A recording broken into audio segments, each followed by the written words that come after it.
money clips. So we've got two styles. We've got our spring bar style here that opens up all the way around. And what we did in the development of this piece is we made sure that it was nice and snug the first millimeter you pull it off. So you see there, shoots right back. A lot of times what you see is they don't get tight until you're about half an inch out or so. So this is our first style. The other style is your basic money clip. These are made of stainless steel and they have a nice spring back.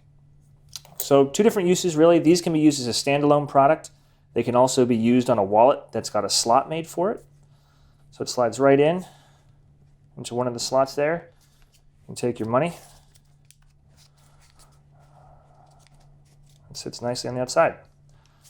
The other version, more commonly used on a bifold wallet, is the spring bar. So this slides into the slot in the back.